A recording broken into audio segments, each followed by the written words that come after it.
The federal government has insisted that the planned industrial action by the Nigeria Labour Congress is illegal. Sam Ogala of Falana's chamber, in a letter dated July 28, 2023, has stated that the right to peaceful protest is now being removed from the Constitution.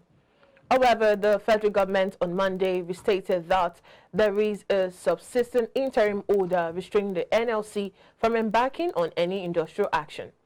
In a letter by the Solicitor General of the Federation and Permanent Secretary, Federal Ministry of Justice, Beatrice Jedi Agba, addressed to Falana Chambers on Monday, she also called on Falana to educate the NLC that peaceful protests are no justification for shutting down essential services.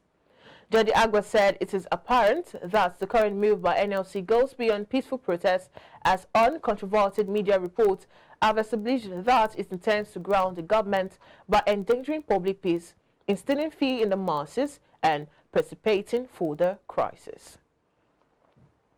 Following the planned nationwide strike by Nigeria Labour Congress, the Police High Command has warned that it would not tolerate any violent protests across the country.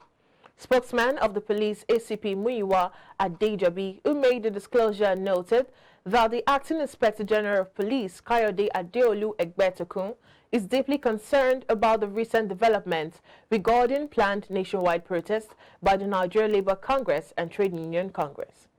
Adejobi said that while being mindful of the right to peaceful protest and enshrined in the Constitution, the IGP urges all parties involved to ensure that planned demonstrations are conducted in a peaceful manner to prevent being hijacked by miscreants.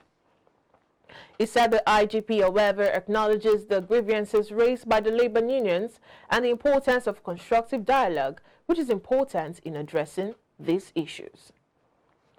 Commercial as well as vehicular activities were disrupted as workers under the employ of the Oyo State government took to the streets of Ibadan to relay their displeasure over what they termed government's perceived insensitivity to their welfare, compounded with the worsening economic situation across the country.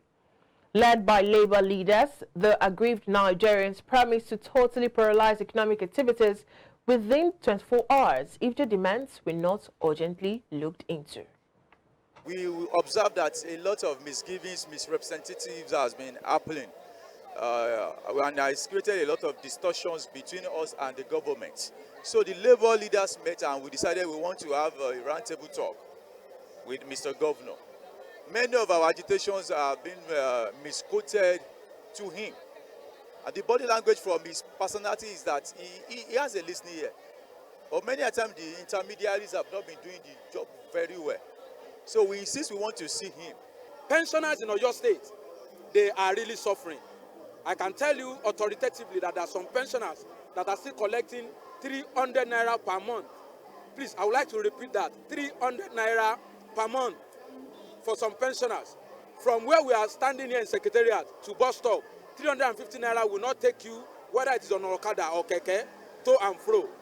And that is the amount that is meant for a pensioner to spend for everything that has to do with him for 1 month.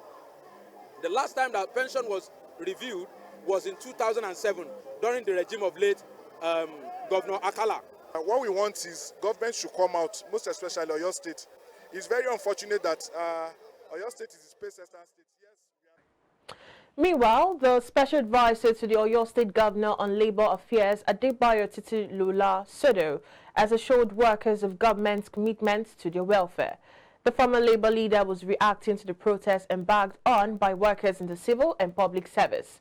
Comrade Sodo, who advised the state employees to be wary of what he termed unscrupulous elements bent on truncating the peace within its workforce, promised that government would continue to discharge its constitutional duties to workers. In Oyo State, I challenge anyone to show proof that we owe anybody salaries in Oyo State. We are up to date. In fact, the salary for July has been paid since last week. Now, second, of course, there was a time we were owing them deduction areas. We had 6, and 4 has been paid since last week. So I wonder why anybody will now go on the streets for something that you have already received. And when we are talking of review of pensions, this government met several areas of entitlements on ground which we have cleared. Some people are claiming that someone reviewed pensions for them sometime. That person never paid. It's this government who came in and started paying the reviews they got then. And the government is not ready to do a review that it should not be able to meet. There was a negotiation on minimum wage in 2020, which was concluded in February, and the 2 months arrears were offset with the March salaries of 2020.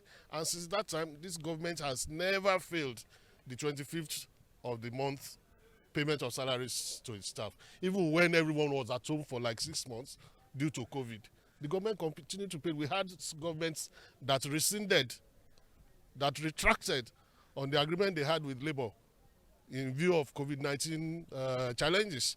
This government did not do that. We paid. The promotion now is up to 2021. His Excellency approved that the promotions of 2021 be carried out last year. What we are saying is that the generality of the workers should not allow themselves to be led astray, because all of them know that their alerts sounded last week. They all got their salaries last week. And when we are talking deductions, it is indeed we were in arrears of 6 months. In fact, we would have offset everything at the same time, but everybody had that there was 1.9 trillion to be divided among the 3 tiers of government. But lo and behold, eventually it was only 900 billion that was allocated, that was distributed.